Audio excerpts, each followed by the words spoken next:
Welcome back, dear friends, to another journey into the sacred mysteries that surround us, often unseen but profoundly real.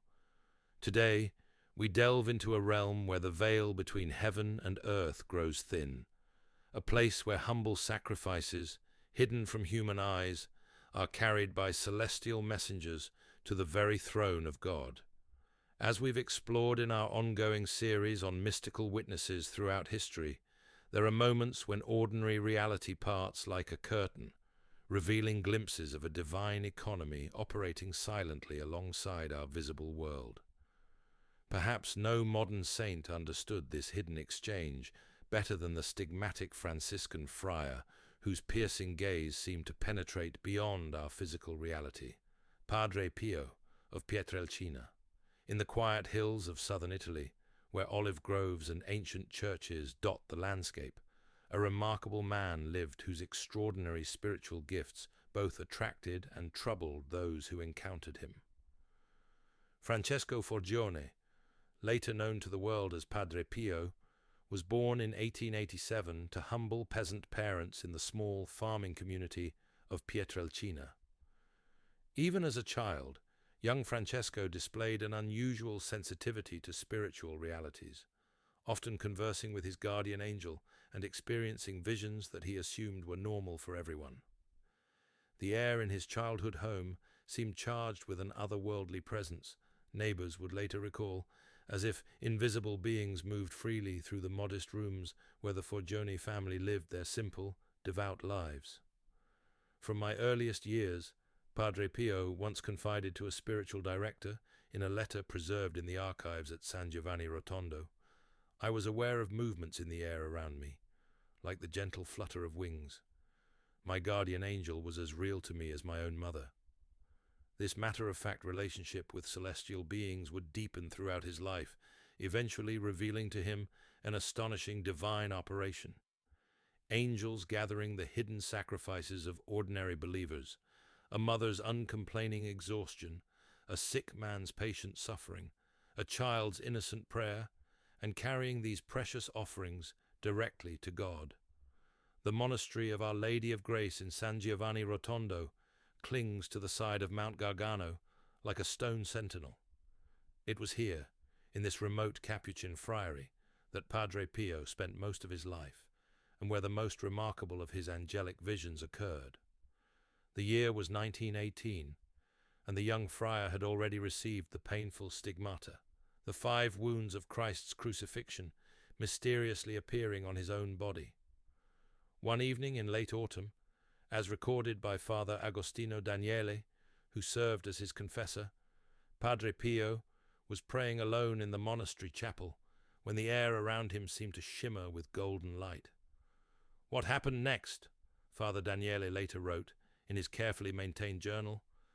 "Padre Pio described to me with reluctance, and only under holy obedience. He said the chapel suddenly filled with beings of light, angels moving with purpose between heaven and earth. Each carried what appeared to him as small flames of different colors and intensities. When I asked what these flames represented, he replied with tears in his eyes, they were the prayers, sufferings, and sacrifices of God's people, each one precious beyond measure, not one forgotten or overlooked." This was not an isolated incident. Throughout his 50 years at San Giovanni Rotondo, Padre Pio repeatedly witnessed this celestial procession. According to multiple testimonies collected by the Capuchin order during investigations for his canonization, the friar often saw angels gathering what he called the hidden treasures of the faithful, acts of love and sacrifice too small to be noticed by human eyes, but radiantly visible to heavenly ones. Marta Venezia, a long-time spiritual daughter of Padre Pio, recounted how the saint once stopped her after confession, his eyes filled with wonder. "Do you know what I just saw?" he asked her, his voice barely above a whisper. "An angel stood beside you, gathering up the tears you shed last night while caring for your sick child. Not one tear was lost. Each was collected like a precious gem." When Marta, astonished, asked how he could possibly know about her exhausting night with her feverish son, he simply replied, I see what they carry to him. The consistency of these accounts across decades and from numerous independent witnesses presents a compelling pattern. Dr. Giorgio Festa, a physician who treated Padre Pio and later wrote extensively about him, documented at least 17 distinct occasions where the friar described angelic messengers collecting human suffering and transforming it into spiritual light. What impressed me most as a man of science, Dr. Festa wrote in his 1951 memoir, was the precise detail with which Padre Pio could describe these visions.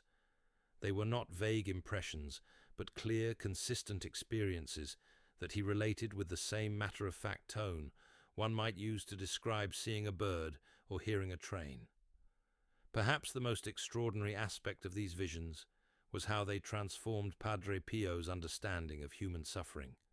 For him, pain was no longer merely a problem to be endured, but part of a cosmic exchange of love.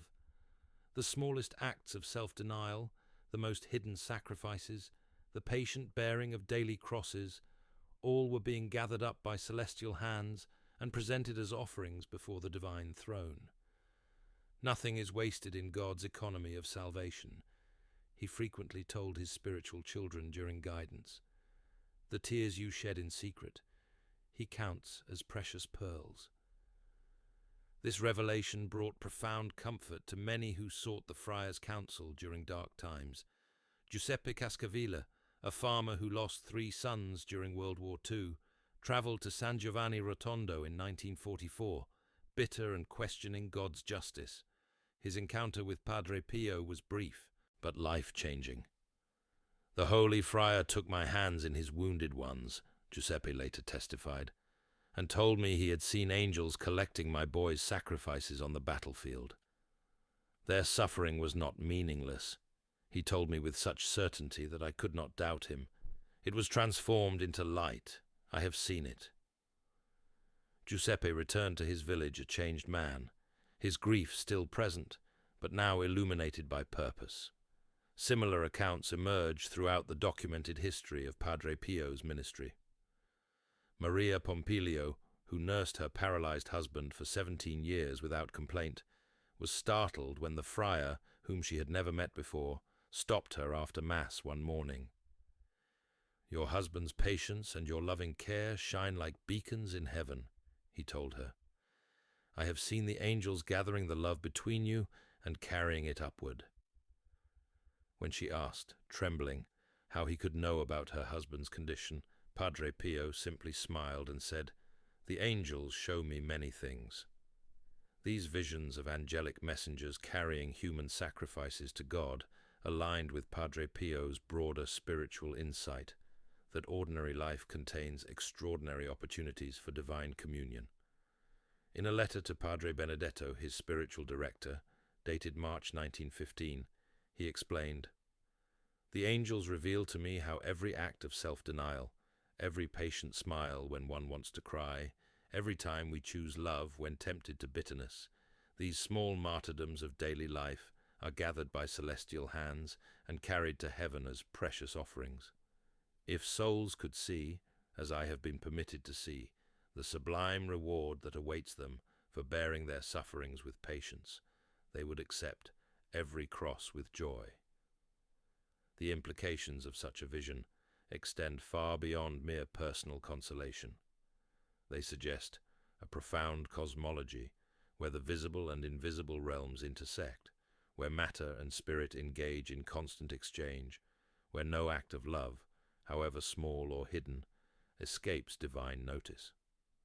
This vision stands in stark contrast to a materialist worldview where physical reality constitutes the whole of existence and where unwitnessed suffering simply disappears into the void. Instead, Padre Pio's angelic visions reveal a universe saturated with meaning, where human actions participate in a vast, unseen economy of grace. Father Domenico Labellarte, who lived alongside Padre Pio for many years, once asked the stigmatic friar what these angelic visions meant for ordinary people struggling through difficult lives. The answer, recorded in Father Domenico's journal, reveals the heart of Padre Pio's message. Tell them that nothing is lost. Tell them that in their darkest moments, when no human eye sees their struggles, heaven is watching with tender attention. The angels gather every act of love, every moment of forgiveness, every silent suffering endured with patience. These hidden treasures, invisible to the world, shine like stars in God's sight. This perspective transformed how many viewed their daily struggles. Antonia Rispoli, a young mother who lost her husband and was raising 4 children alone in post-war poverty, recalled how an encounter with Padre Pio changed her outlook completely. Before meeting him, I felt invisible in my suffering, she later wrote, in a testimony preserved in the monastery archives. After speaking with Padre Pio, I understood that heaven witnessed every small sacrifice I made for my children. He described to me, in detail I had shared with no one, how angels had been present when I went hungry so my children could eat. They gathered your hunger, he told me, and carried it to God as a mother's love made visible. What emerges from these collected testimonies is not merely a series of unusual supernatural experiences, but a coherent spiritual vision with profound implications for how we understand human suffering and sacrifice. Padre Pio's angelic visions suggest that our most private moments of self-giving create ripples in the spiritual realm, that our hidden choices matter in an eternal economy. This vision offers neither a simplistic prosperity gospel where faith guarantees worldly success, nor a grim stoicism where suffering has no meaning. Instead, it presents a universe where sacrifice becomes transfigured, where, in the economy of heaven, nothing offered in love is ever truly lost. As we draw our time together to a close, dear friends, consider the hidden sacrifices in your own life, the uncelebrated acts of kindness, the patient endurance of difficulties, the choice to love when it would be easier to withdraw. According to the testimony of this remarkable stigmatic, these moments are not overlooked. They are gathered by celestial messengers, transformed into light, and carried to the very heart of God. In a world that often values only what can be measured, photographed, and publicly acknowledged, Padre Pio's vision reminds us that the most meaningful aspects of our lives may be precisely those that remain hidden from human view, but radiant in the eyes of heaven. Remember, as we continue our journey together, exploring the thin places between heaven and earth, that we are never alone in our struggles. As Padre Pio often told his spiritual children, the angels are closer than you think, gathering your sacrifices like precious gems. Until we meet again next week to explore another sacred mystery, may you recognize the profound significance of your hidden acts of love, and may you glimpse, even if just for a moment, the celestial messengers who gather them as treasures for eternity.